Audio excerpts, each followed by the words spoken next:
Olá, bem-vindos ao podcast Isso é da Nossa Conta. Estou aqui com o empresário e empreendedor Paulo Cavalcante e também escritor que vai dividir essa mesa comigo, não é, Paulo?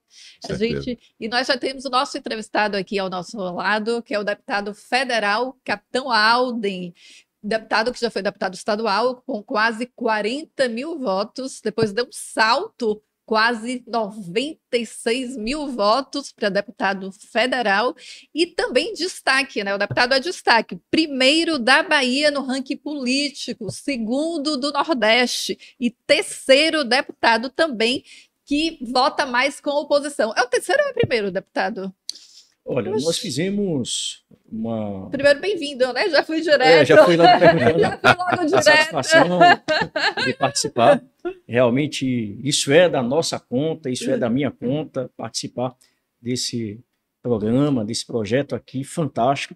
Eu acho que temos que realmente incentivar, fomentar, que as pessoas entendam e compreendam a realidade que os cercam. Então, me sinto muito grato de estar aqui. Espero que a gente possa tirar lições aproveitadíssimas, proveitosas, muito proveitosas, tenho certeza. A gente que agradece, né, Paulo, por ter aceitado o nosso convite. A gente agradece, a Bahia agradece, a Associação Comercial da Bahia agradece, aliás, todas as instituições de classe produtiva do nosso estado agradecem. É exatamente essa a ideia, né? É união, é a aproximação, como eu canso de colocar, que está na nossa ideia da democracia participativa, é a aproximação harmoniosa e contributiva, construtiva, com vocês, né? Com os nossos representantes, para que a gente possa transformar o nosso país em um país cada vez melhor. Nós merecemos, essa é a ideia. Com certeza, e nada mais oportuno, e não teria outro momento para a gente discutir democracia, especialmente no contexto que estamos vivendo, de uma falsa democracia, ou de, como alguns falam, de uma democracia relativizada. Então, a gente precisa realmente entender o que é, de fato, democracia, o que é a democracia participativa, o que é cidadania, primeiramente. Maravilha. Entender o seu papel, entender o papel das instituições que compõem o Estado, e não somente elas, mas também o terceiro setor, né? E como é que a gente pode fazer parte desse processo para ter, de fato, uma democracia plena. Mas o senhor acha que pontual. Existe uma democracia relativizada, que o senhor falou aí? Olha, nós temos alguns indícios, vamos dizer assim, de um momento muito tenebroso na nossa história.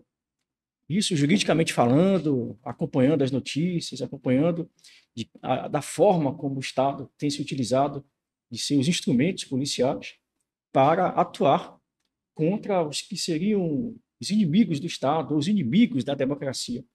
Então, hoje tem se ouvido muito falar em atos antidemocráticos, tem se falado muito em golpe contra o Estado democrático de direito, tem se utilizado muitas vezes, e repetidas vezes, esse termo, democracia.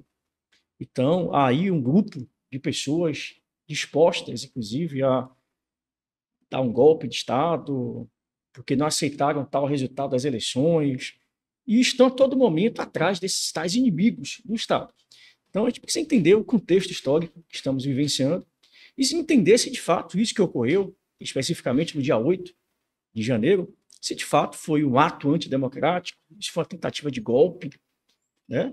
E eu, particularmente, me sinto muito à vontade em falar nesse aspecto, primeiro porque em nenhum momento nós nunca defendemos e nem defenderemos atos contra instituições democráticas.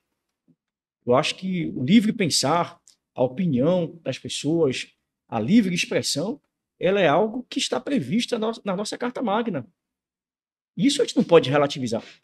Independente qual seja o nosso governante, presidente da República, nós não podemos jamais relativizar os direitos constitucionais.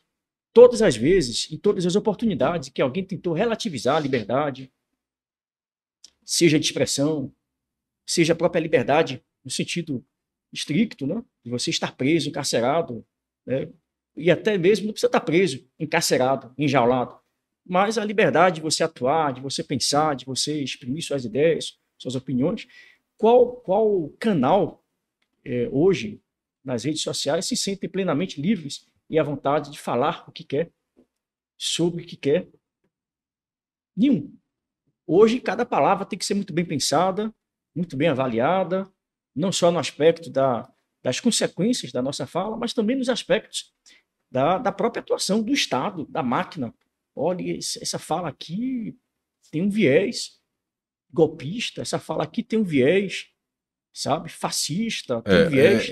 Então, está tudo sendo reinterpretado da forma como. Não importa o que diga, mas quem diz, como diz, em que momento isso se diz. Então, essa relativização da liberdade de pensamento, da democracia, ela é muito perigosa, ela é muito sombria. Né? Nós ouvimos tantas vezes no passado a injustiça que se comete contra um é uma ameaça que se faz contra todos. Isso é muito claro, isso é muito evidente. Então, eu fico muito triste quando eu vejo parte da imprensa, quando eu vejo uma parte considerável da população, muitas delas desinformadas, batendo palmas para uma série de abusos que estão ocorrendo em determinadas pessoas. Deputado, eu vi, eu creio que o senhor também é advogado, não é isso? E assim como eu também sou advogado. E, efetivamente, nós estamos vivendo, inquestionavelmente, uma polarização e uma luta, né? uma divisão efetiva da população brasileira. E eu concordo exatamente com o senhor em relação a defender a defesa da liberdade de expressão. Não existe democracia sem exatamente a liberdade de expressão, senão não é democracia. Né? Exatamente esse é o conceito de democracia, não está afastada em nenhuma democracia do direito de você ter de ser oposição ou de você pensar diferente de mim. Né?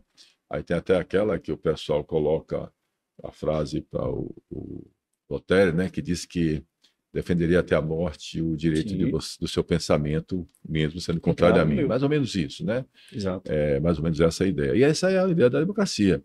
E a gente tem uma Constituição de 88, que eu sempre falo, a gente precisa, né, entender que a Constituição, a Carta Magna, é um pacto social que a Constituinte pensou nele. E lá está garantido todos esses direitos. Nós, efetivamente, hoje ficamos reforçando os valores que estão na Constituição. E eu vi até isso, olhando também, o senhor falou da reforma tributária, que é importante, se vocês permitirem. Lógico. Fernando, Lógico. Gostaria de fazer isso, porque já que eu estou lá, nós estamos coordenando, né, a Associação Comercial da Bahia, junto com o Instituto Unido do Brasil. Em Brasília, a gente participa da frente, a gente apoia a Frente Parlamentar do Empreendedorismo, que, junto com outras frentes parlamentares de Brasília, acho que mais de 14, 20, uniram-se à sociedade civil organizada e começamos a fazer 20 GTs, 20 grupos de trabalhos, para a regulamentação, fazer os projetos de lei complementares para a regulamentação da reforma tributária. E o senhor, dos deputados nossos baianos, foi uns que votaram contra a reforma tributária.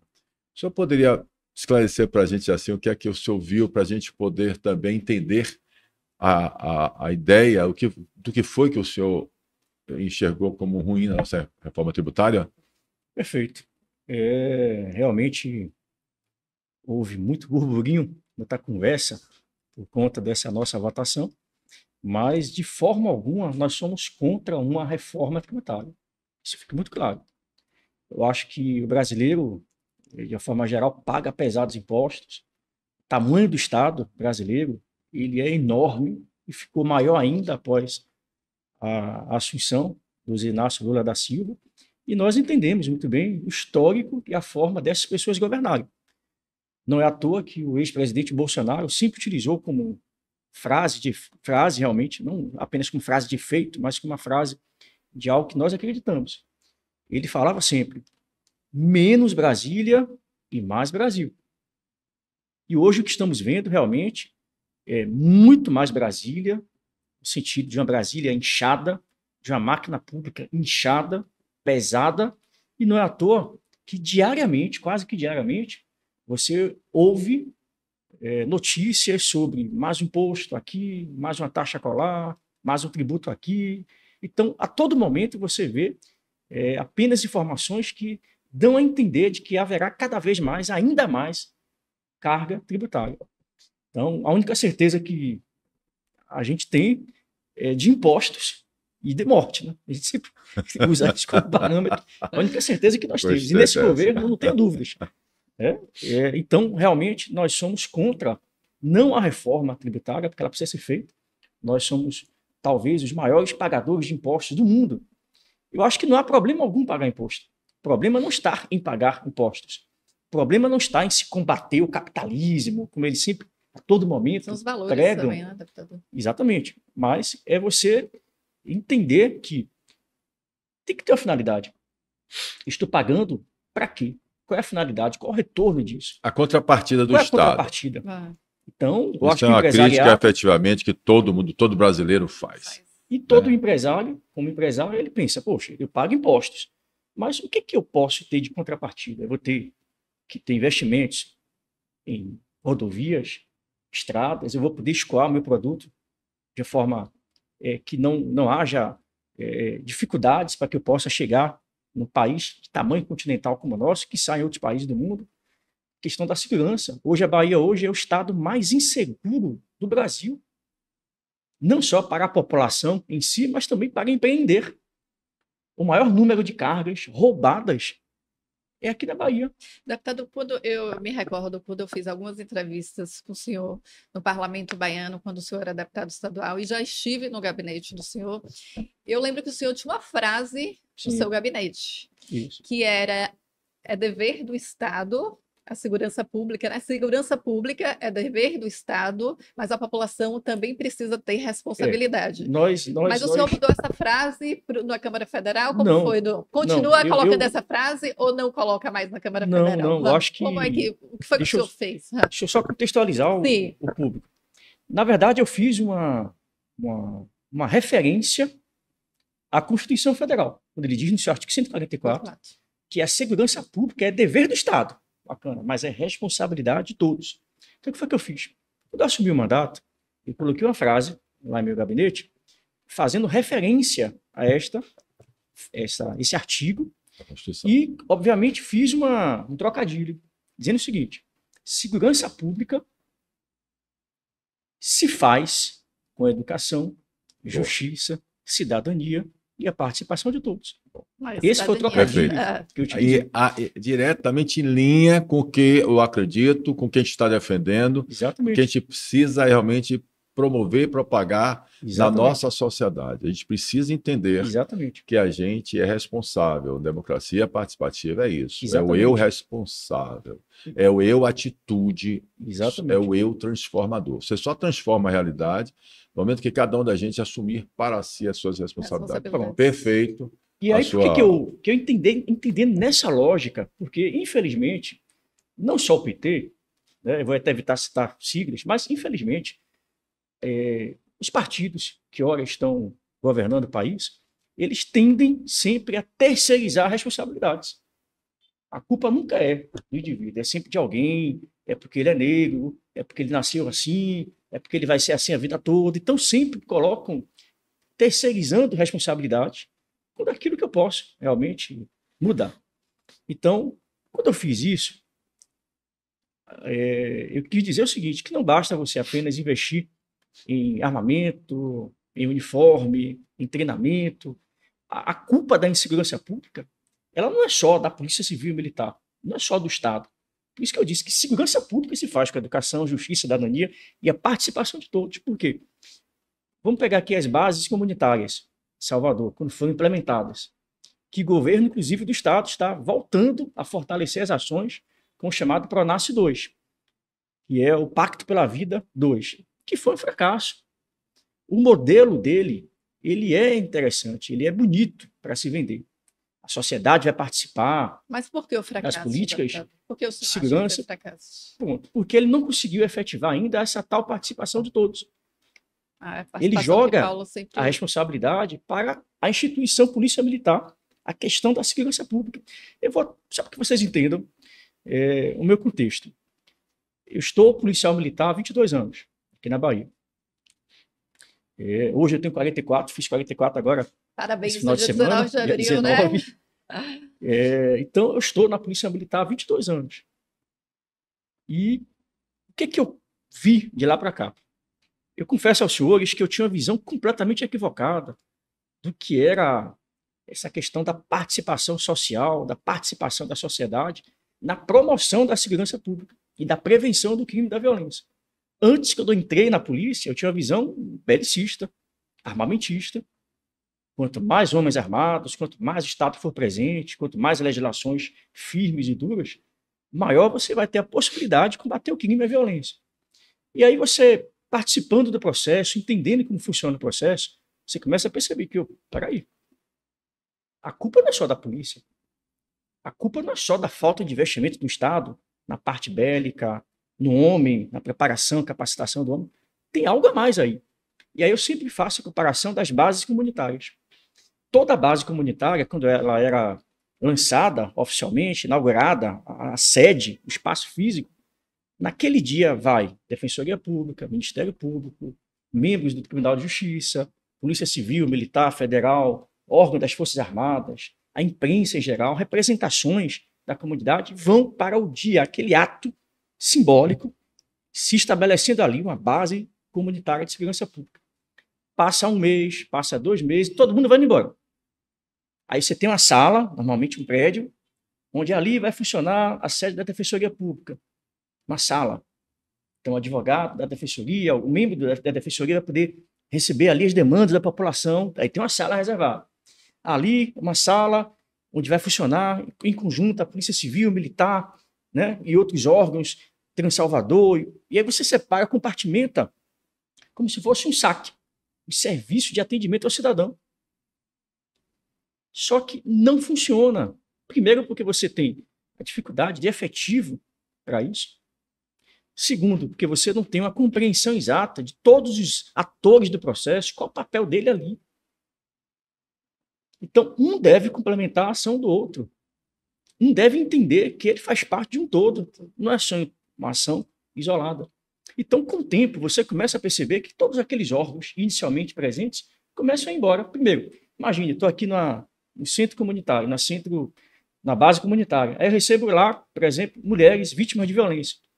Elas vão para dentro da base, procurando apoio, suporte. Acabou de ser violentada, ela vai correndo para lá. Aí você quer encaminhar para a delegacia. Não funciona 24 horas. Delegacia da mulher.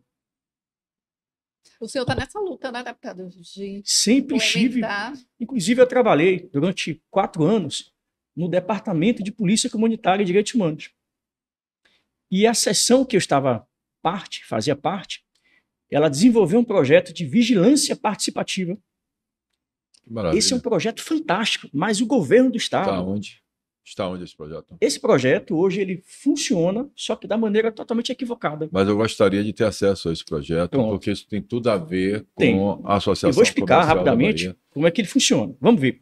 Como é que a base comunitária está funcionando hoje? Vou mostrar os 2 modelos, e aí você vai ver que há cidadania plena no projeto, no que seria o proposto por mim. Eu tive antes de falar do vigilância participativa, eu tive a oportunidade, há uns 5 anos, eu estava ainda na ativa da Polícia Militar, no meu último ano na ativa, estava ainda no Departamento de Polícia Comunitária e recebi a visita de 2 policiais da Polícia Nacional Japonesa que estavam visitando a Bahia e visitaram todas as bases comunitárias de segurança pública para fazer relatórios. E eles visitaram cada uma das bases, identificou as problemáticas locais. E cada local que ele visitou, o que é que ele via? Dentro da unidade policial, salas de aula, onde policiais ministravam aulas, cursos, palestras. Policiais fardados faziam aula de defesa pessoal, judô, karatê. Policiais fardados ou não, na outra sala, ministrando cursos para jovens, para idosos. Eram professores, eram pedagogos. Você via policiais também dando aula de capoeira. Ou seja, a ideia da polícia comunitária, como está hoje, é uma ideia de polícia de proximidade. Ou seja, eu vou em uma localidade que há um índice de violência extrema, A polícia ela é inserida naquela comunidade e os policiais fazem parte daquela comunidade. Entendi. Só que, digo e repito, eu não sou contra. Todas essas ações são chamadas de ações de proximidade. Pronto. E a base comunitária só faz isso, na Bahia toda. Policiais dando aula de judô, jiu-jitsu, karatê, policiais que são professores, policiais que entregam brinquedo na comunidade, policiais que fazem ações sociais na comunidade. E o policial japonês que veio nos acompanhar, ele observava tudo isso e comentava. Anotava. E aí tinha a banda do Olodum, só faltou o Olodum na porta das bases comunitárias, né, para receber o inspetor da Guarda Nacional lá. Ele anotava tudo. Aí teve um belo de um dia que eu perguntei a esse policial e perguntei assim, vem cá, do que vocês viram até o momento, vocês viram alguma coisa semelhante lá no Japão? Porque aqui a gente dá aula para a comunidade, karatê, judô, a gente realmente faz muitas ações de proximidade. Tem alguma coisa aqui que vocês realizam lá? Ele disse, não. Isso não é polícia comunitária. Eu tomei um choque. Porque meu curso da academia de polícia foram 4 anos. E em vários momentos, em vários módulos, eu entendi e me foi ensinado que essas ações de proximidade, junto com a comunidade, isso era a polícia comunitária. Então me impactou.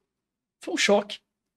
Porque ele disse que polícia comunitária, ela não diz que você simplesmente tem que se transformar numa polícia de assistência social.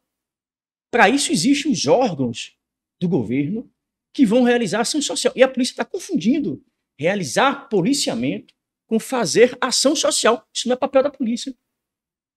Você faz isso 24 horas durante todos os anos, ações de proximidade. Entenda, ele não é contra que você eventualmente faça ações, que você participe de alguns eventos de proximidade, porque isso, você chega num ambiente em que a polícia é mal vista. Existe um preconceito muito forte.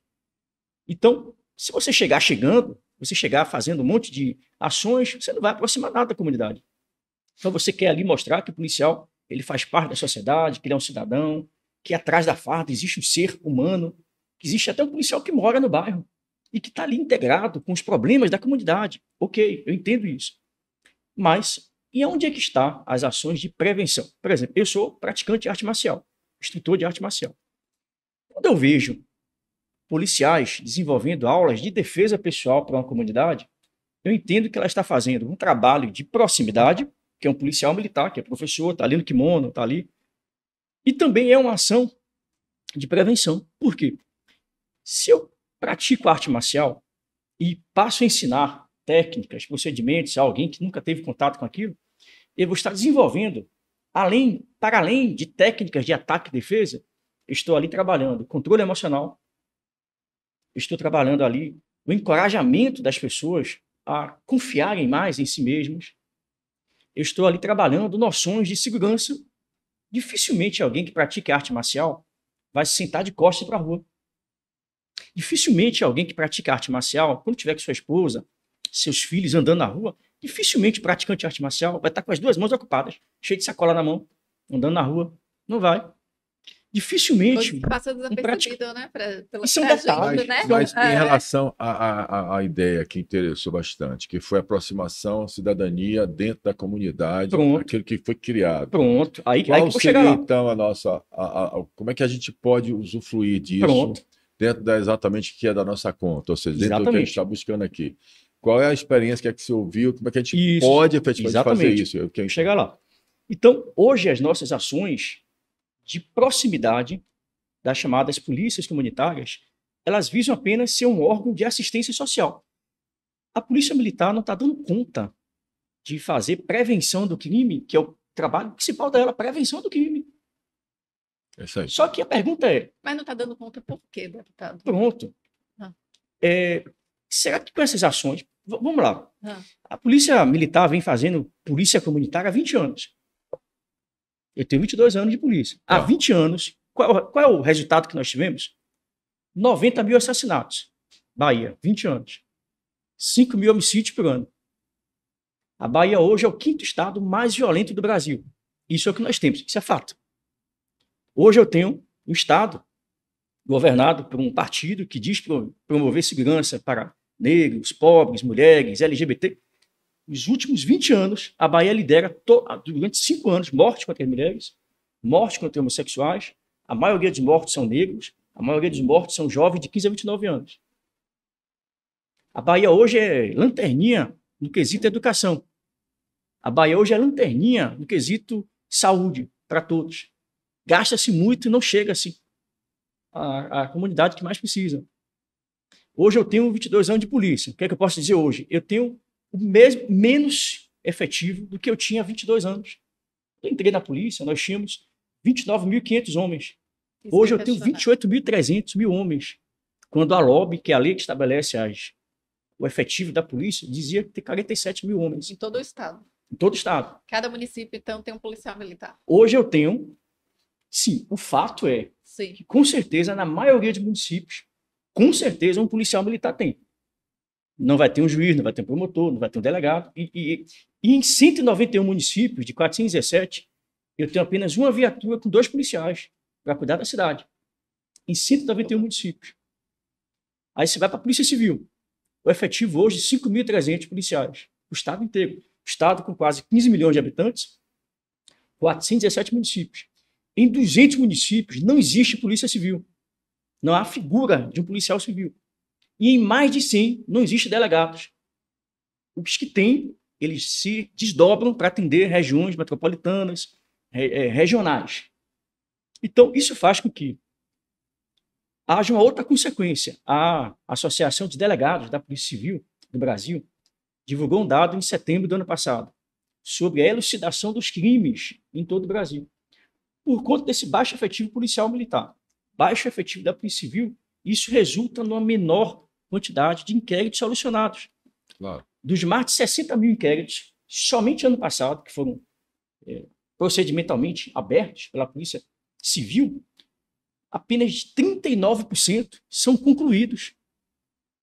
Isso crimes de forma geral, forma ampla. Entendi, mas Quando eu vou para homicídios, 17%. Deixa eu insistir pelo seguinte, porque se a gente conseguir ter uma comunidade, né, uma população com educação, né, que, ou seja, o grande problema nosso, que eu sempre digo, é que a gente fez uma previsão na nossa Constituição também, que eu gosto quando o senhor cita a Constituição, porque é o meu fundamento, todo o meu fundamento é em cima da Constituição Federal. Então, quando a gente diz, olha, nós iríamos erradicar nosso analfabetismo em 10 anos, em 1999, e a gente hoje tem 29% de analfabetos funcionais, 18 milhões de analfabetos, quer dizer, então é terrível. Realmente a gente fracassou, a palavra é essa. Mas eu gostei, o que eu estou bastante interessado, porque eu quero fazer, quero construir essa relação que você falou do conceito participativo de entrar no bairro, e aí você colocou a questão do que não funcionou, porque não funcionou, tá. Agora eu queria dizer qual é o projeto que funcionaria. Vamos lá. Tentar ser bem objetivo nisso. O que o japonês disse que imaginava que tudo que nós fazíamos representava a polícia comunitária, uma polícia de proximidade, uma polícia mais atuante na comunidade, participando dos problemas e projetos sociais, elas se interagindo com vários outros órgãos da segurança pública, com a comunidade. Ok. Só que ele diz o seguinte, a polícia não pode perder a sua essência. Ela pode ser polícia, não perder a sua essência e ser participativa e fomentar a população a trabalhar, inclusive, em prol da segurança pública e cobrar, inclusive, dos demais atores a sua funcionalidade. Vamos lá. O programa Vigilância Participativa funcionava assim. Nós primeiro fazíamos uma palestra, uma reuniãozinha no condomínio, ou numa associação comunitária, uma igreja, onde eu pudesse mobilizar as pessoas a mostrar o panorama da segurança pública no estado da Bahia, em Salvador e naquele bairro. E perguntava, e aí? Isso é da minha conta? Perfeito. Essa aí. É só o vereador? É só o deputado estadual? É só o deputado federal que podem cuidar de segurança pública? Que pode pensar segurança pública? Aí eu vou dar um exemplo. Você mora numa rua e aquela rua tem um buraco, uma cratera aberta. Isso é da minha conta? O que esse buraco pode interferir na sua segurança pública e da comunidade? Imagine que eu vá, alguém que não mora naquele bairro, adentrar a rua com o seu carro à noite, uma rua mal iluminada, ele está ali andando, de repente o carro cai na cratera, a roda passa nessa cratera, fura o pneu, amassa a jante do veículo, ele tem que encostar o carro, se conseguir sair. Está propensa, inclusive, a ser assaltada. Não, com certeza. Ou, de repente, nesse percurso, eu tentando desviar do buraco, a depender da velocidade, eu atropelo alguém. Ou eu desvio, eu seria mais radical poste. para poder deixar dentro do perfil que eu vi do senhor Sim, a questão exatamente hoje tomadas escolas que sim. estão tomadas por tráfico de droga.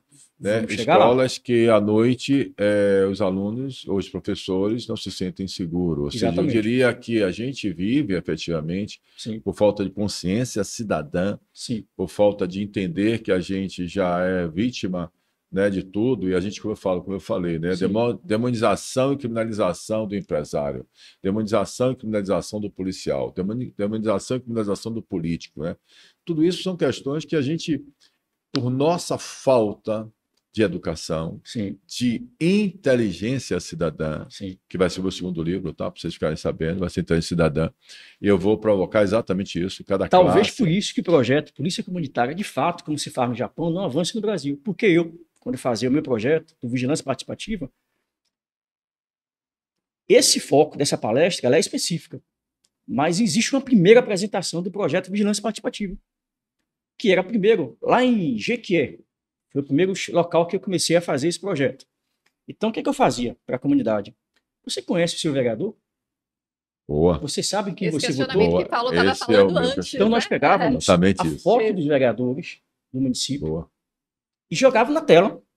Exatamente Olha, isso. vereador tal, assim, assim, não importa partido, vereador tal, tá lá. E qual a resposta da população Entendi. quando fazia isso, esse Não, questionamento? a maioria Não conhecia, né? Porque eu já fiz uma matéria não uma lembrava vez quem e muita gente não votou, lembrava nem quem votou. a maioria não sabia sequer onde é que o vereador fazia, onde é que era a Câmara, vereadores.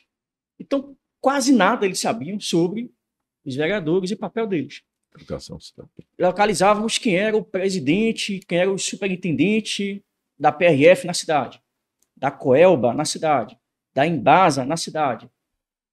Então, nós mostrávamos na vigilância participativa, não é só questão de segurança pública, mas toda a questão organizacional que pode, ver aquela frase, segurança pública se faz com cidadania, educação, justiça, participação social. Então, primeiro, eu pegava aquele cidadão e foca a segurança pública. Tem tudo a ver. Eu vou mostrar a vocês. Porque, na medida em que você tem uma rua escura, tem uma rua mal iluminada, tem um buraco na pista, tem um terreno abandonado, que não está cercado, que não tem um muro, que uma casa tem lá uma casa em ruínas, e aí você tem ali um local para os bandidos se homiziarem, se esconderem. Você pode, eventualmente, pegar alguém, fazer algo lá dentro, praticar estupro. Veja quantas coisas ocorrem naquele bairro, naquela localidade, e a população passa diariamente e não percebe o quanto ela pode participar, o quanto ela pode denunciar, o quanto ela pode influenciar nas decisões e em ações de prevenção do crime e da violência. Por exemplo, nós fazíamos um recorte, mulheres vítimas de violência. Então, eu pegava os bairros, Isso é os acadêmico maiores também, índices, né, deputado? o projeto Vigilância Participativa faz isso. Então, a gente pegava de acordo com temática, a gente ia direcionando o conteúdo. Então, se eu queria focar estrutura na cidade, no bairro, eu apresentava, por exemplo, como você criar uma rede de WhatsApp naquele bairro. O que é que os vizinhos fazem hoje num condomínio fechado? A gente tem lá um grupo do condomínio, tá vazando água não sei de onde, aí o pessoal bota. Aí normalmente tem um administrador, tem um síndico, né? Então tudo que ocorre dentro daquele condomínio, lá no grupo tá saindo, olha, uma árvore caiu, olha, a luz tá pipocando aqui, o fio tá pipocando, tá pegando fogo, tá vazando água. Então tudo é tratado ali na esfera do condomínio. Vamos transformar isso para a sociedade? O que é aquele bairro e as pessoas que moram naquela localidade podem fazer para contribuir não somente para a segurança pública, mas para a coletividade. Então, lá no Japão, diferentemente daqui, o que a gente faz? identificação das pessoas que residem naquela comunidade. Imagine, É um tem alguém mapeamento, passando né? mal, É um Isso aí. mapeamento. mas eu não sei que há 3, 4 casas ou no bairro vizinho, eu tenho um médico. Então, eles fazem o quê? Mapeiam a cidade, o bairro. A cidade é muito grande, mas o bairro, O japonês.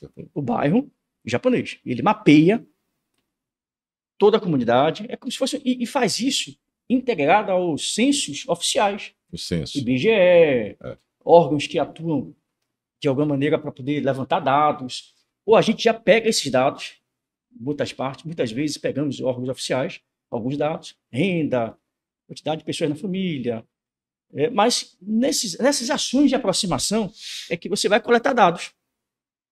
Eu tenho médicos, eu tenho professores, de repente eu tenho uma escola naquela comunidade, eu começo a identificar, olha, aquela escola, a parede tem que ser pintada. De Ações, repente né, o de Estado não tem cidadania. condições de fazer Ações, isso, tem mas muitas dentro daquela ações. lista que eu fiz no bairro, ou até mesmo entre pais e alunos, uma mãe, um pai, eu tenho um pintor, eu tenho um eletricista, Exatamente. eu tenho alguém que é engenheiro. Ele pode ceder o seu horário, o seu tempo para ir na escola e ajudar?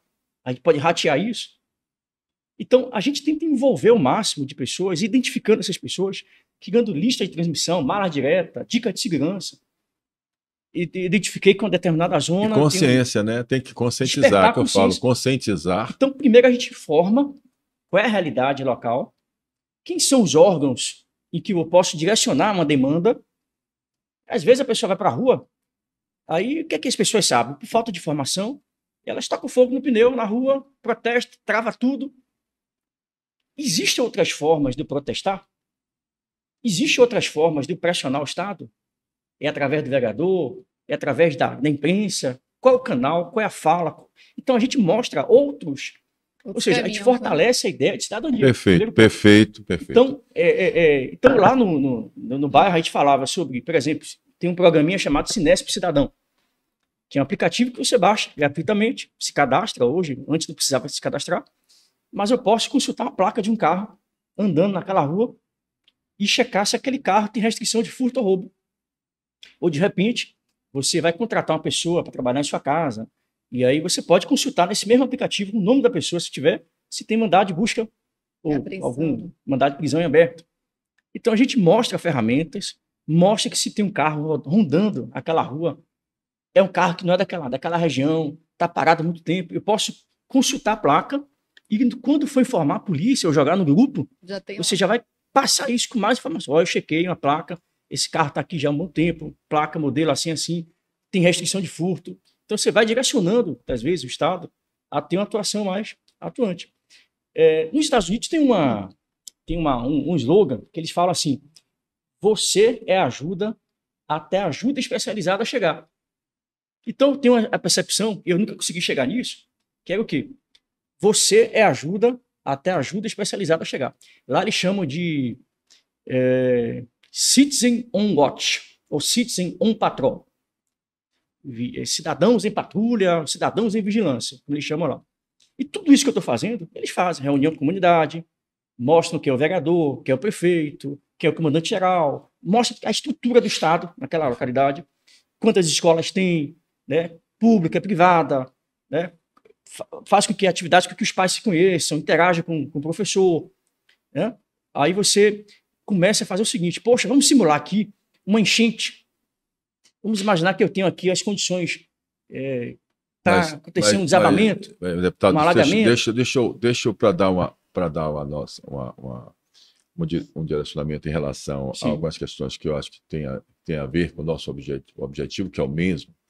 A gente vê que a questão da educação, a questão da falta de consciência, que eu falei de inteligência cidadã, Sim, nas próprias escolas, né, ou seja, nossos próprios professores, né, a gente precisa efetivamente conscientizar mais. A gente precisa, que aqui na Associação Comercial da Bahia, a gente criou o Núcleo de Segurança Pública, nós criamos um canal direto com a Secretaria de Segurança Pública, a gente fez um trabalho aqui junto com o Walter Tanos, do Cine Combustível, e da Brasel, Luiz Amaral, que coordena esse núcleo, com as câmaras, com a questão dos celulares também, né? Porque a gente informar que os celulares podem ser rastreados e podem, para as pessoas roubarem os celulares, foram logo em comunicado. Tudo isso que que a Sim. polícia faz também, e que a gente efetivamente precisa contribuir com ela para a divulgação dessas ações que iriam, com certeza, Sim. ajudar algumas questões. Mas o mais importante no nosso país, que eu acho, era efetivamente a falta de educação cívica. Sim. É a falta da gente, efetivamente, nas nossas escolas, não começarem logo cedo a Sim. dar exatamente uma Constituição fácil, Sim. um Sim. direito do consumidor dos serviços públicos. Isso, Nós temos isso. o direito, nós temos o Código de Defesa do Consumidor, mas nós não temos o Código de Defesa do Consumidor do Sim. Serviço Público.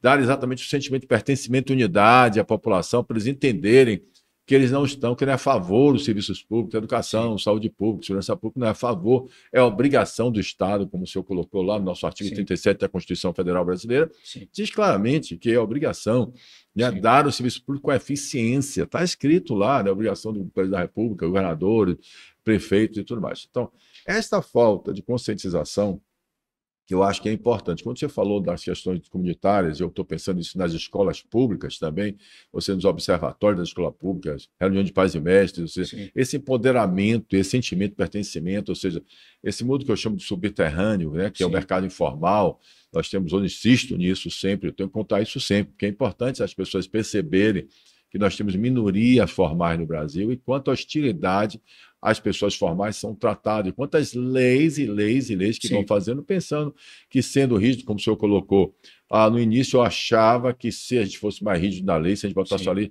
se resolveria. Não resolve quando a gente não tiver efetivamente educação, quando tiver Exato. consciência cívica, quando a gente entender o que é cidadania, quando entender o que pacto que fizeram para a gente na Constituição Federal. Por que eu fico repetindo questões? Sim. Não mudam. Porque se fosse mudar, a violência contra a mulher está aí.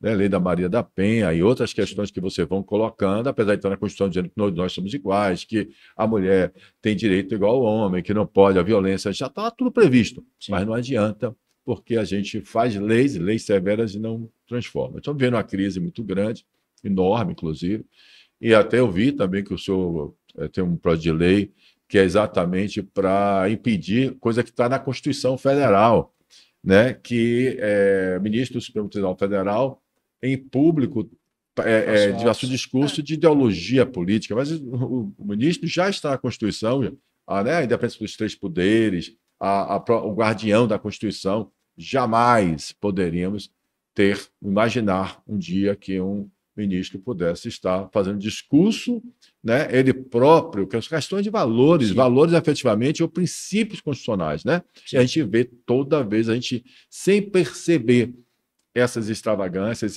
esses crimes, né, esses atos delituosos, e a gente não percebe porque a gente não tem inteligência, a gente não consegue, não tem inteligência cidadã, a gente não conhece que é cidadania, não sabe nosso direito. Então, essas práticas são efetivamente viraram costumes em nossa cultura. Então, o que eu colocaria, sim, para que a gente possa contribuir, eu vou buscar isso com todos que a gente trouxer para essa casa para entrevistar, porque a nossa ideia é essa. Eu gostei muito da questão das fórmulas que a gente pode encostar na população e fazer ela participar e dar essa cidadania, essa consciência. Eu achei espetacular. Perfeito. Eu vou pesquisar e vou querer fazer, mas tem mais um detalhezinho só. Eu vou querer fazer, Fernanda, um mapa, efetivamente, da onde, baseado no vereador que o senhor colocou, o senhor foi eleito, como o Fernando falou, com 95 mil votos. Se eu não me engano, o senhor teve voto em 415 municípios. Todos. 417. Pois é. Estadual tive 415. Eu lhe diria, o senhor acha que teve esses votos baseado em qual discurso, em que essas pessoas acreditavam? Como é que o senhor conseguiu atingir 417 municípios em todo o estado da Bahia? Vamos lá. Deixa eu só complementar aqui o que Paulo falou em relação a esse projeto de lei do senhor, que eu acho que vai causar muita polêmica, dos ministros não externarem, né, fazer comentários políticos e partidários. Mas como acontecer isso, deputado, se os ministros são indicados politicamente? Vamos lá. E eu gostaria que o senhor falasse também da retaliação. Nós fizemos duas perguntas. Duas perguntas. Porque senão tiver o tempo da gente. Eu vou tentar. Ao nosso tempo. Vamos lá. Não é pressão, não. Considerando o que foi dito, mas o senhor eu vou me reorientar aqui. Sim. Dentro do que a gente propôs. No meu primeiro mandato de deputado estadual, nós tínhamos um projeto que eu me lembro foi pioneiro. na Assembleia Legislativa, que era um pouco do que eu fazia em Jequié. Eu trabalhei com vigilância participativa. Então, aquela mesma ideia de eu mostrar à população quem era o vereador, isso estava com o tenente da polícia, recém-chegado. Então, meu papel de polícia comunitária era mostrar àquela comunidade o papel dela naquela comunidade, quem eram as pessoas que as representavam, se lembrava do voto, se não lembrava, qual é o papel do vereador, qual é o papel do presidente da Câmara, o papel dos vários órgãos ali presentes, para que você, na hora que precisasse de uma demanda, você saber como direcionar. Aí, pensando nisso, eu chego na Assembleia Legislativa e aí fiz um projeto similar ao que acontece em Brasília, que eu, particularmente, estou lá há 2 anos e não vi ainda essa ação acontecendo. Está lá, como uma ação da Câmara, mas não vi acontecendo ainda. E achei fantástico. Quando eu estava como deputado estadual, lá em Brasília eu tinha lido algo a respeito de um dia como deputado. Essa era a ação que acontece lá em Brasília. Um dia como deputado. Onde jovens de escolas públicas e privadas iam para o Parlamento Federal e escolhiam ali alguns projetos de lei que estavam tramitando na casa, aqueles que foram aprovados, e eles tinham a oportunidade de ir no plenário da Câmara defender aquele projeto. Eu acredito nesse projeto, por isso, por isso, por isso. Ia ter um outro lá que ia fazer a parte jurídica, olha, é legal, é constitucional. Então, seria como parlamentar. Discursos, ia usar a tribuna, toda a esfera como parlamentar. Aqui na Assembleia, ao invés de fazer um dia como um deputado, eu fiz um dia com o deputado. E qual era a diferença? Você exercia o papel como um parlamentar. E aqui você acompanhava um dia do deputado. E eu escolhia sempre as terças e quartas, porque eram os dias que ocorriam comissões. Eu estava vice-presidente da Comissão de Direitos Humanos e Segurança Pública, e tinha a possibilidade de mostrar àquelas pessoas o que um deputado fazia. Então, lá normalmente começa 9 horas, expediente. 8 da manhã eu marcava com todo mundo que se inscrevia no site para participar daquele evento. Eram 30, 40 pessoas, jovens, idosos. Se votou em mim ou não, não importa. Nós cedíamos a quantidade de vagas para seguidores que nos acompanhavam e alguns a gente fazia sorteios. Resultado, tinha 30, 40 pessoas da sociedade que nunca sequer entraram na Assembleia Legislativa. Que você falava aqui, tá na Alba. Alba? O que é Alba? É verdade. Assembleia Legislativa não cabe, onde é que é o cabe mesmo? Ninguém sabia. Então, qual era a ideia? Eu chegava às 8 da manhã, recepcionava as pessoas, eu ia direto para o meu gabinete, eles tinham contato com todos os assessores, sabia a função de cada um, eles explicavam um pouco do seu papel ali dentro. Depois saíamos fazer um city tour dentro da Alba. Tá na garagem, mostrava a garagem. Onde é que os deputados estacionavam, qual era a marca e modelo do carro, como é que era feito o contrato de licitação dos carros. Mostrava os valores. Quem chegava, quem é que chegava no horário, quem não chegava. Aí eu ia com eles de manhã cedo, lá naquela salinha da secretaria, para dar presença, aí mostrava lá um painel, quem estava presente, quem não estava. Então, eles acompanhavam o dia, ia na secretaria, mostrava a sala das comissões, onde funcionava, o que cada comissão representava, quais eram as temáticas, né? A quantidade de deputados. E aí depois começava a Comissão de Segurança Pública e Direitos Humanos. Eles tinham oportunidade de acompanhar na galeria as pautas daquela comissão. O que o deputado falava, como é que se posicionava. Depois dali, ficávamos até à tarde, tinha um almoço no refeitório da Assembleia. Onde os funcionários almoçam. Os funcionários. Então, almoçava junto com os funcionários, com o pessoal, os deputados, alguns que iam, né? Que era a raridade. E aí, após o almoço, íamos para o plenário, onde tinha votações de lei. Então, eles ficavam na tribuna acompanhando as votações. E aí, ao final disso, a gente falava, se você quisesse fazer uma proposição de lei, como é que fazia, qual era o caminho? Não dá para falar tudo da parte constitucional, mas quem pode propor, quem pode fazer, como é que funciona. Então, porque isso era interessante, inclusive, para advogar estudantes de direito. Porque uma coisa é você estudar ali os prolegômenos do direito, né? Tá vendo ali a lei fria e tal, mas aonde a lei surge, aonde a lei nasce. Como é que é esse processo? Então, eu acho isso importante. A gente só tem o início da prevenção na educação. Eu defendo que, efetivamente, o Brasil tem que fazer um trabalho seríssimo de consciência cidadã, de inteligência cidadã, principalmente, eu diria, bem focado na educação do nosso país, né? A gente precisa afastar, sim, as questões. Não é que a gente não vá pensar nas políticas, sim, nas ideologias políticas. Vamos discutir todas elas, mas discutir elas para que as pessoas tenham capacidade crítica, Sim. cognitiva, de escolher a melhoria Perfeito. dessas todas experiências políticas vividas por nós na nossa história. Mas isso tudo tem que passar efetivamente pela educação, pela consciência Exato. cidadã. E eu insisto, o Brasil hoje tem uma minoria capaz de promover essa prevenção, que é a prevenção da educação, das escolas públicas principalmente, que é o que aqueles que menos precisam de educação pública, saúde pública, moradia, Isso. né? E eu diria até de segurança jurídica, Isso. eu posso até arriscar. Então, o que eu estou querendo colocar com isso é o seguinte: essas ações, eu achei espetacular, as ações que eu pensado, a forma, o planejamento de como a gente introduzir na educação, vai demorar um pouco, claro, óbvio, porque nós temos 35 anos de Constituição Federal Brasileira. Sim. Nós temos tempo suficiente na Constituição Cidadã para a gente ter uma nação diferente do que temos hoje. Ou seja, principalmente o afastamento do conhecimento desse direito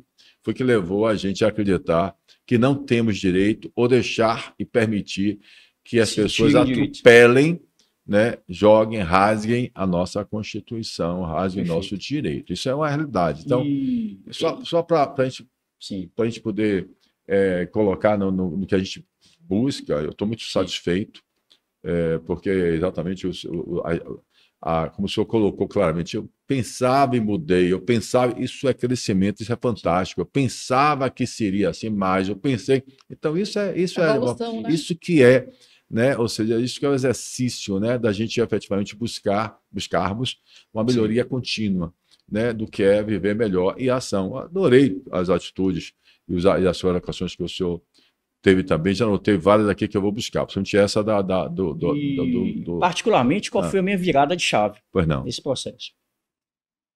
Porque até então, todo esse modelo era praticado todos os anos, era dito como certo, infalível, isso era política comunitária, isso é política.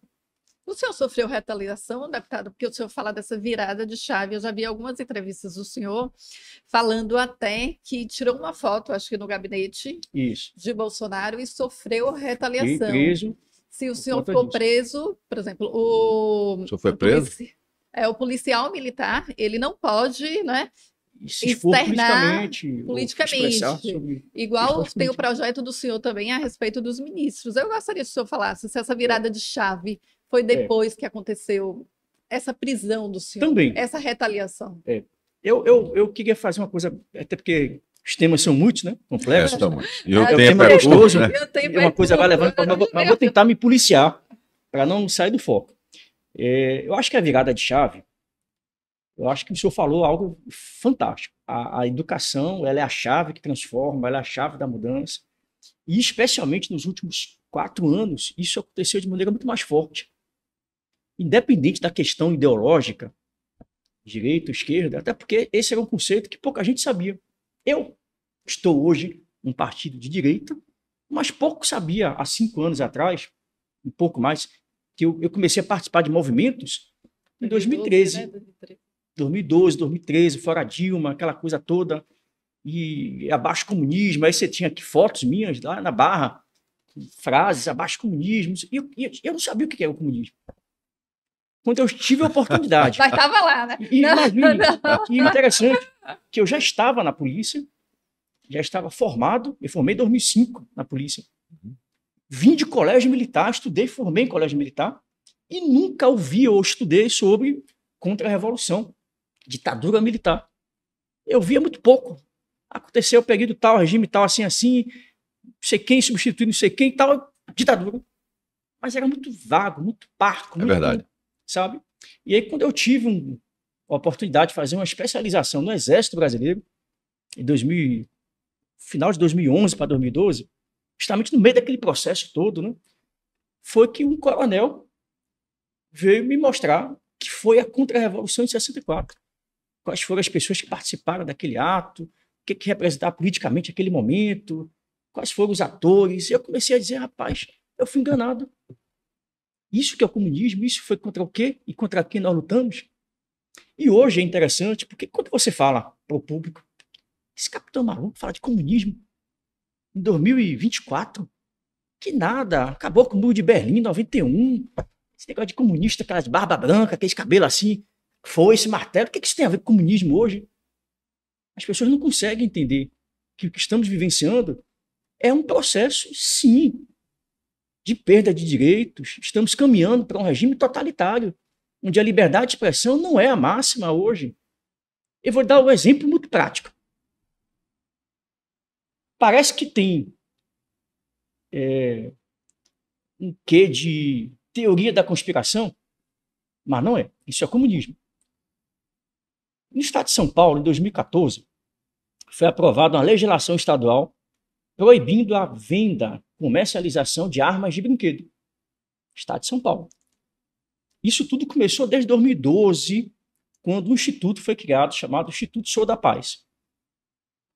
O Instituto Sou da Paz começou com uma ONG direcionada a eventos para promover a paz, a segurança, paz na comunidade, e se especializou em temas sobre segurança pública e participação popular para a prevenção do crime e da violência.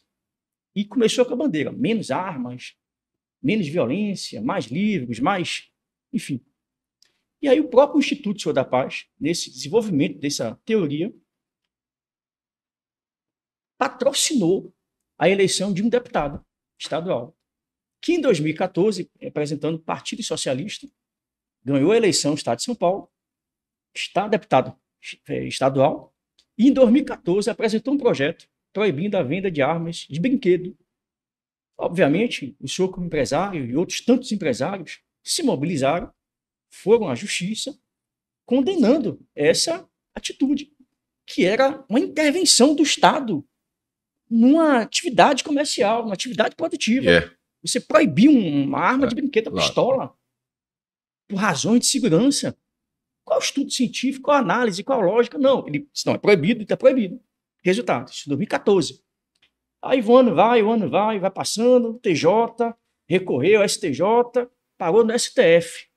2022, Gilmar Mendes disse que aquela lei estadual que proibia a comercialização de armas era constitucional e que não estava usurpando a competência do Congresso Nacional, porque legislar sobre simulacros, armas de brinquedo, seria uma competência da União, que inclusive tem uma lei, Estatuto de Desarmamento, que trata de simulacro, de restringir, tem que vender com a ponta alaranjada, cria mecanismos de como você identificar aquelas armas de brinquedo ou simulacros. Isso já trata na lei de desarmamento. Então, eles entenderam que usurpariam as funções do Congresso Nacional ao editar, ao aprovar essa lei. E Gilmar Mendes não, porque ela não trata de armas e nem de simulacros. O que eu estou tratando aqui é da proteção da criança, do adolescente. Já que o Estado tem que oferecer segurança para as crianças, para o adolescente, evitando que ele tenha contato com instrumentos que podem potencializar a sua agressividade, a sua noção de agressividade. Então, estamos protegendo as crianças conforme o ECA. E é a decisão monocrática de Gilmar Mendes. E aí, quando eu paro para pensar e eu conto isso para as pessoas, sim, capitão, o que isso tem a ver com o comunismo? Vamos lá. Todos os países totalitários, regimes totalitários, começaram com o desarmamento da população. Por que será? Será que é uma coincidência que, segundo Lula, o país foi deixado na desgraça pelo antecessor, Bolsonaro, que tá tudo ruim, pegou a herança maldita, como ele usava. Um país que pegou a herança maldita, será que a prioridade número 1, a primeiro ato, primeiro decreto de um presidente, já que estamos numa herança maldita, foi logo pensar no desarmamento da população e aumentar os mecanismos de desarmamento?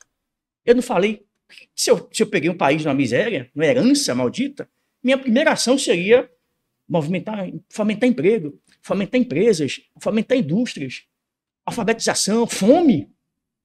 Seria um ato muito simbólico.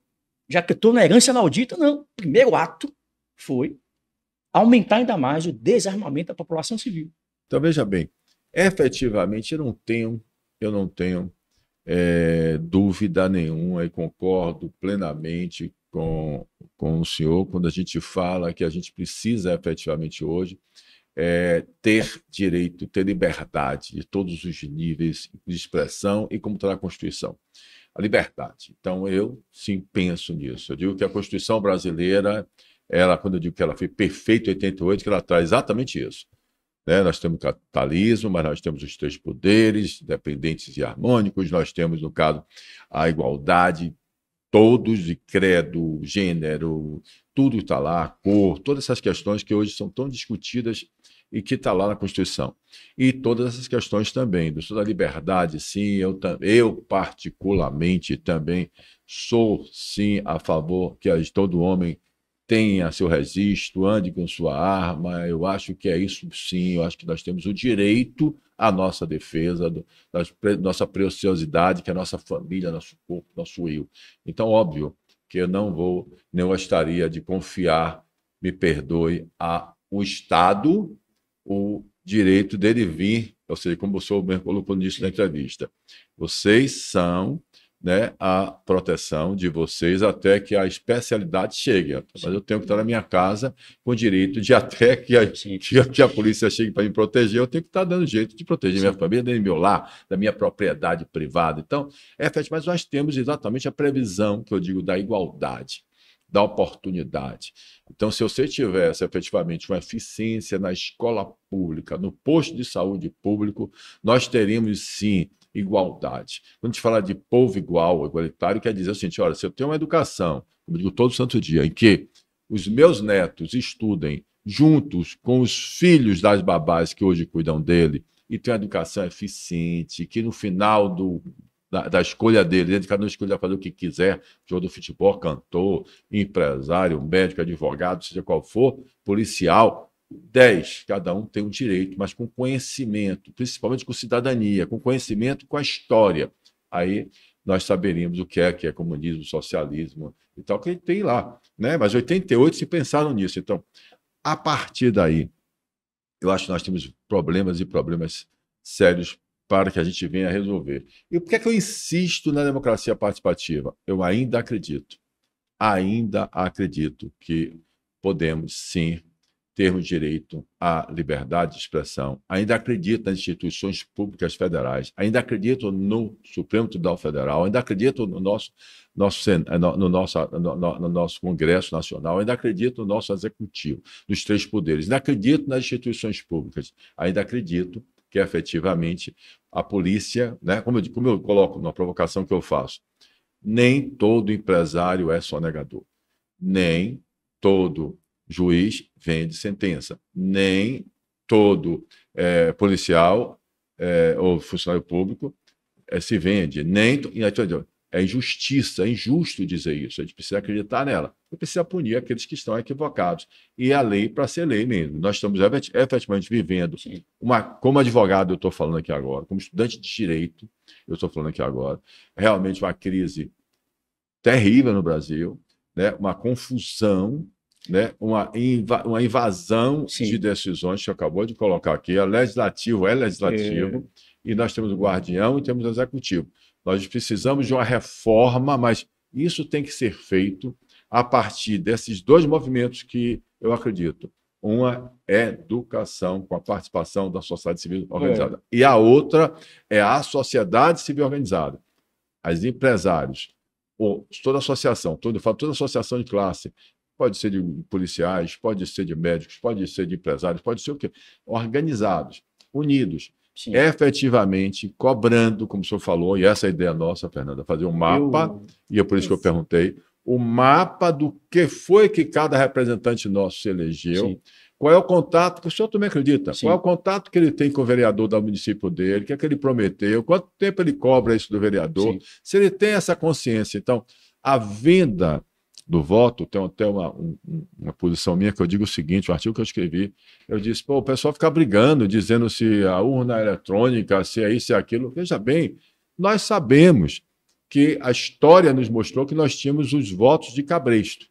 E não se falava nem tecnologia, né? Era o senhor que vinha o líder daquele município que levava seu povo para votar em quem ele mandava, porque o povo não tinha essa consciência. Né? Nós sabemos hoje que você tem um voto de cabresto eletrônico, não mudou. O senhor disse aqui também, a gente sabe disso. Quantas vezes você chega lá naquele pessoal e pergunta, você votou em quem? Ele cara não lembra. Né? E eu canso do pessoal dizer, se você colocar aqui uma boa banda de música no meu interior, né, ele vai disputar com o prefeito. Botou qual banda de música? A melhor, ele quer votar no prefeito pela banda de música que ele botou no São João. Então, verdadeiramente, essa falta de consciência... Né? Essa falta de consciência é importante. E o que eu gostaria, para que a gente pudesse exatamente ver se a gente dá de uma forma bacana, se a gente pudesse sintetizar essa da reunião, que foi fantástica, eu estou muito feliz e aprendi muito, né? Isso é bacana. Eu aprendi e vou praticar. O negócio é assim, a gente aqui faz. Tá, a gente pratica a democracia participativa. Fernando, eu quero falar com o deputado em relação a essa liberdade de imprensa que muito tem se falado hoje.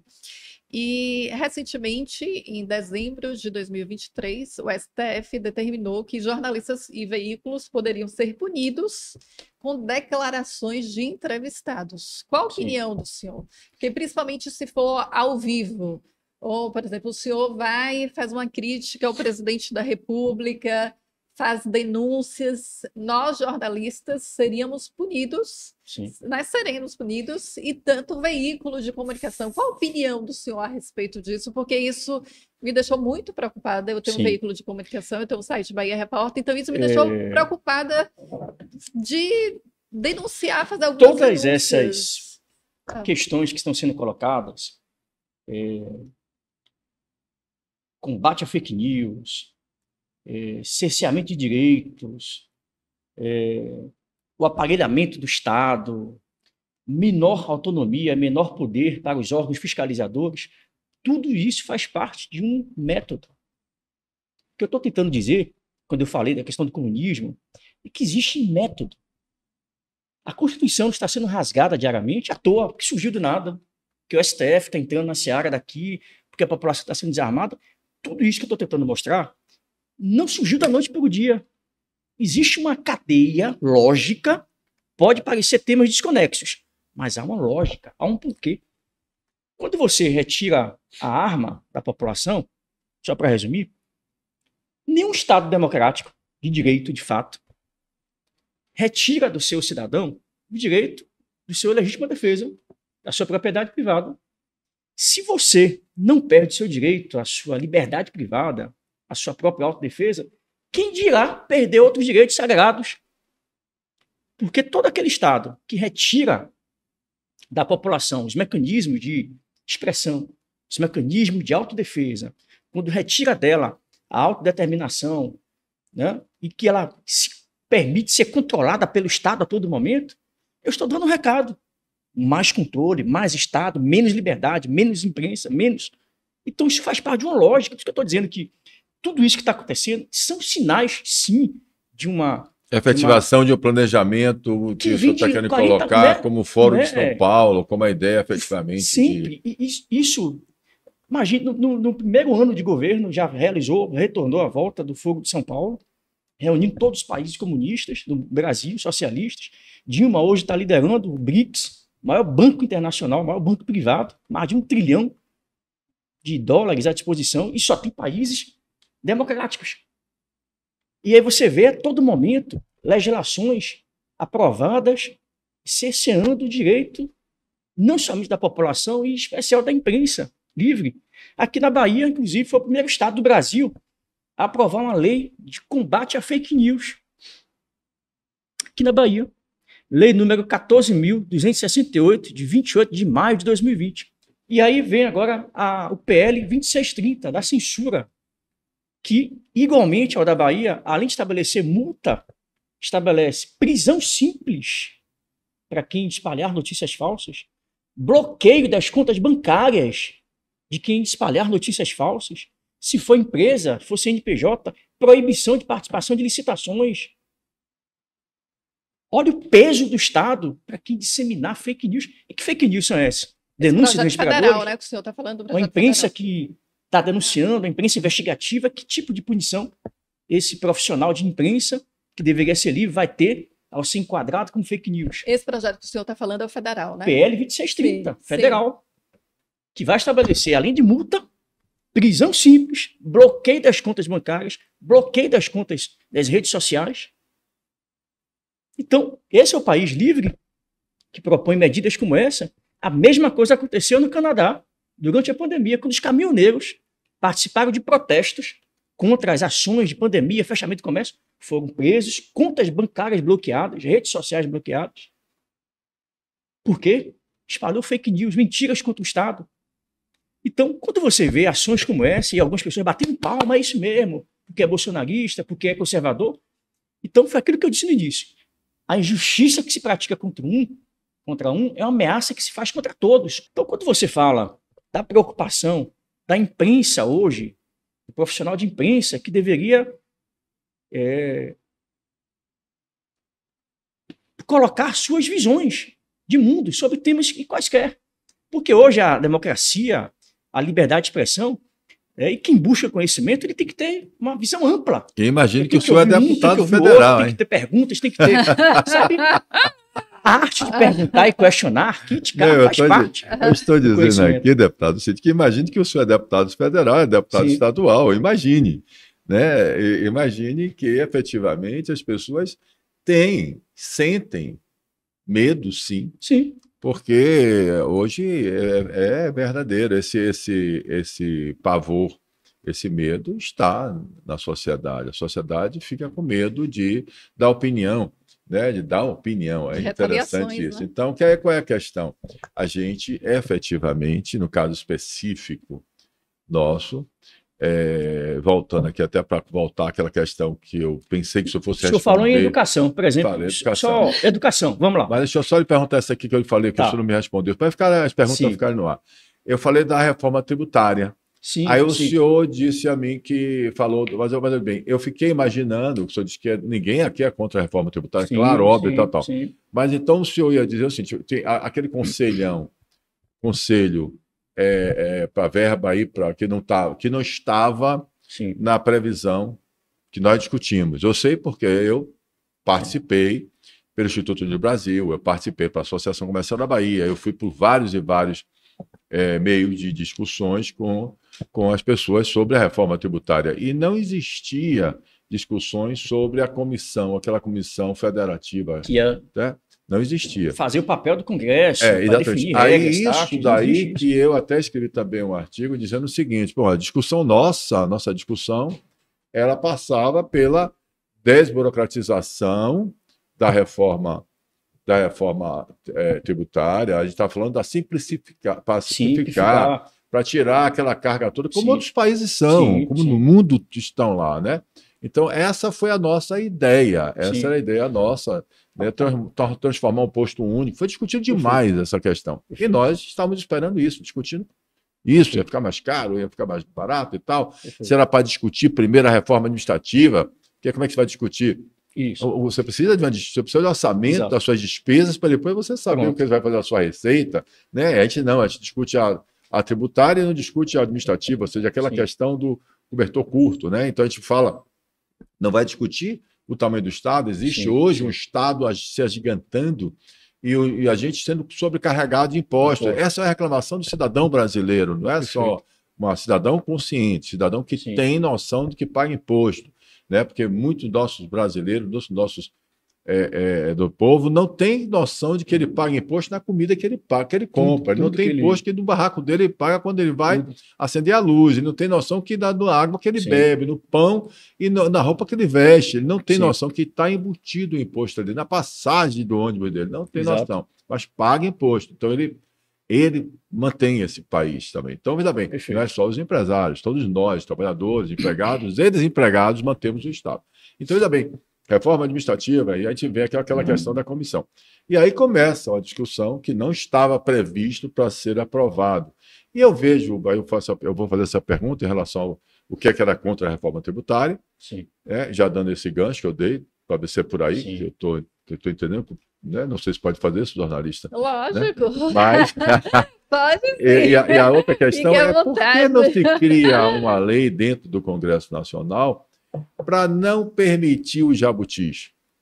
Né? Ou seja, aquela questão difícil. que você chega no final da história, todo mundo discutiu um assunto. Eu vi um líder do governo, no Senado, se eu não me engano, ele chamando a atenção dos colegas, dizendo: a gente não pode fazer isso, chega, sobre a questão da DPVA, né? Como é? Aquele imposto Do IPV, do DPVAT. DPVAT. que vieram e colocaram mais uns quantos É. bilhões de reais em cima do nosso bolso de novo. Ele falando, como líder do governo, ele falou: eu estou dizendo, a gente não pode fazer isso. Não está, ele que chamou de jabuti, ele falou assim: não estava previsto. A gente vai aqui, quando chega em cima, vota o negócio. Então, aí eu perguntei: pô, se é uma realidade, se eu vejo tantos e tantos deputados, senadores, reclamando sobre esses jabutis, por que a gente Perfeito. não cria também uma lei para a gente proibir isso? Olha, dificilmente nós teremos uma lei aprovada para impedir os jabutis. Primeiro, porque o jabuti a gente só identifica do meio do projeto. Para quem está em casa, o jabuti é um texto que você insere dentro de um texto de proposta legislativa que não tem nada a ver com o texto principal. Tem nada a ver com o CAPT. Que foi discutido. Mas está lá dentro um artigo que altera um outro código, que altera uma outra legislação que não tem nada a ver. Então, isso que a gente chama de famoso jabuti. Então, primeiro, para você entender se há um jabuti ou não, você tem que ler o projeto inteiro. E a Casa Legislativa são milhões e fora que no próprio dia da votação se permite as emendas. Então, Aí o relator pode emendar aqui, pode atender sugestão. Diz que está fazendo agora por segmento, né, deputado? Diz que estão fazendo emendas agora por segmentos. Emendas né? aglutinativas no dia da votação. Quer dizer, você discute lá nas comissões temáticas, tudo. Que é o que eu tô tudo falando, chega lá, que eu tô a emenda do relator. Faço, de repente, é uma coisa que eu nem vi. Isso. Então, eu acho muito complicado essa questão.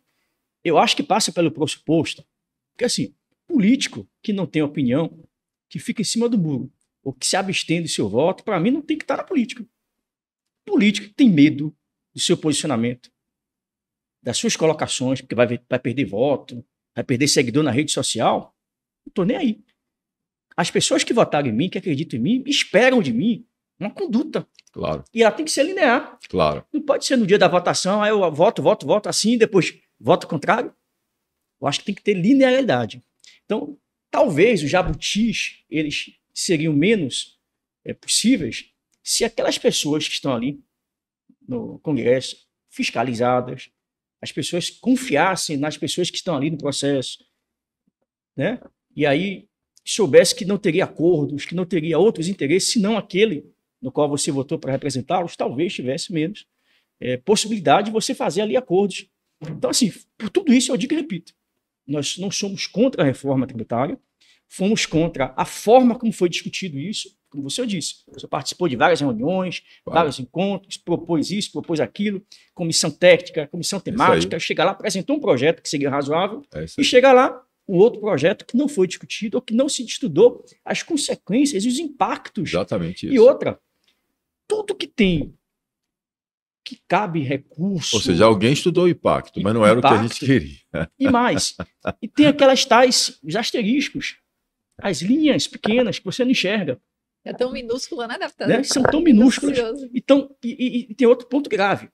Na reforma tributária, deu-se poderes a um conselho escolhido pelo presidente da República que teria autonomia, inclusive, de decidir nos estados alíquotas, o direcionamento de recursos para determinadas, que não ia passar pelo Congresso Nacional.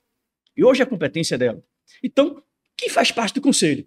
Felipe Neto, não sei quem, influenciador, digital influencer.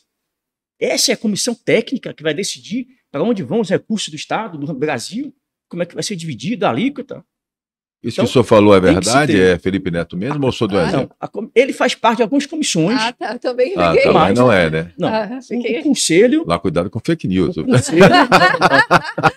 Nós temos que entender o que é ironia. Ironia. A ironia. É ironia. Okay. Fica aqui. Fica registrado. Mas, de fato, ainda bem que eu perguntei. O conselho, ele não carece de pessoas técnicas. É discricionário do presidente que vai compor esses conselhos. Então está aí o perigo. E como é feita essa seleção para o conselho, deputado? Da escolha do conselho? Sim. Porque o senhor disse que não tem Não, suas não existe, não técnicas, deveria tem- existir o conselho. não- Hoje a legislação diz que, quando se trata de estabelecer tributos, valores, alterar, diminuir, aumentar, faz parte das Assembleias Legislativas no âmbito dos estados e do Congresso Nacional, quando for esferas Entendi. federais. Gente, vamos encerrar, porque são. Bora. E- Eu posso só perguntar um negócio Tá, por curiosidade? claro. Ele fala as palavras finais dele aí, fala parte. Deputado, eu tenho uma curiosidade, um questionamento, porque a gente estava até conversando antes, mais cedo, eu estava conversando com o Paulo a respeito dos extremos. E muito se fala na extrema-direita. A gente não vê muita utilização extrema-esquerda, mas Temos que passar a usar. isso. Estou usando bastante isso. Extrema-direita. Eu fiz um artigo para a Tribuna da Bahia, eu sou colunista, articulista política da Tribuna da Bahia, e eu falei que a extrema-direita tinham se unido, mas após esse duelo de Elon Musk e o ministro Alexandre de Moraes. E quando eu disparei na minha rede social e também disparei na minha lista de transmissão, Paulo, eu recebi muitas críticas de direitistas, né? Falando que absurdo, você está falando de extrema-direita no Brasil não existe. E muita gente os direitistas atacaram. Qual a opinião do senhor? O senhor se considera um direitista ou o senhor é um extremista da direita? Pois é, vamos lá. Já que, logo esse tema final, encerrando, tema complexo. Que a gente estava olhando o tempo. Mas vamos lá. Eu vou resumir. Vou resumir. Não, a gente até volta. Mas vou resumir. Bora. Olha só, eu tenho muito cuidado, Assim, quando a gente fala sobre esse tema, porque quando você fala, ele é o extrema-direita, parece que criou-se uma ideia de que o extrema-direita apoiou o golpe, Entendi. apoiou as ações na frente dos quartéis, que o extrema-direita é contra a Constituição, é contra a democracia. Tem gente que fala, hein? Poxa, eu sou conservador, eu sou de direita, mas não sou bolsonarista. E quando você vai no Wikipédia, que é o dicionário dos pobres, né, do povão, quando você pega lá, bote lá, bolsonarista. O conceito, claro, foi escrito por cidadãos que vão preenchendo, pode editar, mas o conceito que está lá de bolsonarista é interessante. Está lá. Defensor das armas, defensor da família, defensor da pátria, negacionista, apoiou o golpe do dia 8, apoiou o fim das instituições democráticas de direito. Então, a ideia de extrema é como se fosse alguém contrário à Constituição, contrário à democracia. Eu me arrisco a perguntar a vocês, me digam um ato, nesses 4 anos que passou o governo Bolsonaro, só um ato, porque sinaliza que ele era golpista, que ele era a favor de ditaduras, que ele retirou direitos e garantias fundamentais. O que disseram de Bolsonaro quando ele assumiu o primeiro dia? Meu Deus, eu lembro até de uma charge, de um videozinho que fizeram logo após a eleição dele, no dia da eleição dele. E aí era um grupo de gays, LGBT, um bocado de movimento, simulando esse pessoal, pegando as malas, correndo, corre bicha, todo mundo correndo desesperado, fazendo a mala, um indo para o aeroporto, indo para a rodoviária, corre bicha, Bolsonaro vai matar todo mundo, fascista, e ditador, genocida.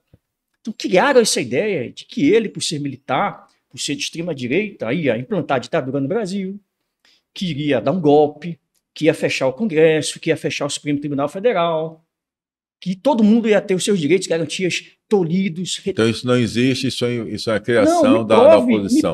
Me prove que isso aconteceu. Justamente aquele que foi dito e apontado como sendo ditador, fascista, terrorista, golpista, foi o que mais lutou durante a pandemia para que nós tivéssemos os comércios abertos, que houvesse liberdade, que houvesse democracia. Todos os dias ele foi atacado por parte da imprensa, grande parte da imprensa, nunca pediu para fechar a imprensa, nunca abriu um processo para cancelar um contrato ou sinal daquela empresa. O que ele fazia com qualquer cidadão, justiça, processo, danos morais e tudo mais, o que é o normal, mas pedir para fechar. Cercear o direito, aprovar uma lei de combate a fake news, proibir você, nunca me diga um ato que demonstre uma atitude clara e objetiva de que ele era contra a Constituição, sempre jogando nas 4 linhas. E aí, então essa cunha de extrema direita, ela está associada a alguém que defende golpe. Aí me diga, Me diga qual foi o país do mundo, o senhor é estudioso, gosta de história, estamos aqui num ambiente repleto de história. Me diga um único país do mundo onde um golpe ou tentativa de golpe aconteceu com dia, data, hora e local marcado. E pior, sem forças armadas, sem população armada, em pleno feriado, ninguém estava em Brasília. Golpe contra quem? Com idosos, com velhinhas, segurando a Bíblia, a Constituição Federal, cantando em nacional. Então, golpe com data, dia, hora, local marcado, sem armas, sem sangue. Isso é um traje à nossa inteligência humana, um mínimo de inteligência, dizer que aqui foi um golpe. Não, porque se articulou e tal, que golpe. A esquerda sabe muito bem o que é um golpe, porque eles são especialistas em terrorismo. Deixa Revoluções contra revoluções. Deputado, se o senhor tivesse que me dar, para a gente encerrar, um conselho para mim, para a Associação Comercial da Bahia, que acredita na democracia participativa, e que a gente apostasse, o que a gente fizesse, o quê? Olha, eu acho que a gente finalizar a palavra de ordem hoje, para te fechar, é estudar a história para que erros da história não se repitam. Então, eu acho importante a informação, acho importante refutar, questionar, criticar, inclusive, sem, obviamente, emprego da violência, emprego de métodos não democráticos. Eu acho que toda a crítica, todo o rebater tem que ser dentro do campo das ideias. Eu acho que esse senso crítico, essa oposição, realmente, é que faz uma democracia verdadeira. Então, quando você perceber que o senso crítico, que o pensamento, de toda forma, ela está sendo cerceada, limitada, punida, quando você tem medo até de colocar as palavras, né, diante do público, você está numa clara e evidente situação de não democracia. Então, o conselho, a dica, a orientação que eu posso passar é: vamos cada vez mais tomar as rédeas do nosso papel enquanto cidadão. Não existe cidadania sem o exercício da cidadania plena, sem você entender o seu papel na sociedade, sem que você saiba intimamente quais são os seus direitos. Quando você pergunta a alguém na rua qual é o seu direito, ele sente aquele direito mais palatável, aquele que mais sente na pele, mas há outros tantos direitos e garantias que estão na Constituição e que são rasgados diariamente. Então, a gente tem que começar a entender um pouco mais o Brasil, entender um pouco mais os nossos direitos e deveres, nossas garantias fundamentais, e não só direitos, não, deveres também. Então, eu acho que a gente precisa ter um cuidado extremo em proteger as nossas liberdades e garantias fundamentais. Isso é inegociável. Fernanda?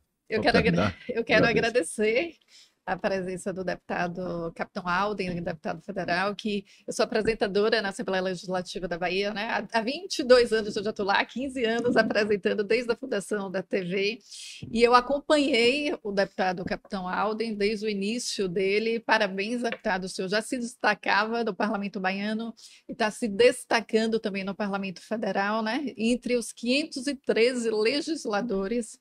É muito importante, representando a gente aqui, o nosso estado. E quero agradecer também, Paulo, né, que esse bate-papo muito interessante, obviamente, contribuiu muito com história, com política, com tudo, ainda mais nesse ambiente aqui. Sim. Tão bonito, né, deputado? Obrigada, é isso aí, Paulo, obrigado, deputado, obrigado, Fernanda, obrigado a todos vocês. Isso aí é da nossa conta, né? É exatamente isso, a Associação Comercial da Bahia, junto com essa intenção, né, de promover a democracia participativa, vai estar ouvindo todos de forma suprapartidária, sim, mas constitucional, sim, acreditando que é assim, ouvindo, cobrando, estando próximo, que a gente vai transformar o nosso estado, nossa cidade, nosso bairro, né? Então, pau na máquina, vamos para frente. Valeu, tamo juntos. Forte abraço. Obrigada, Valeu. deputado.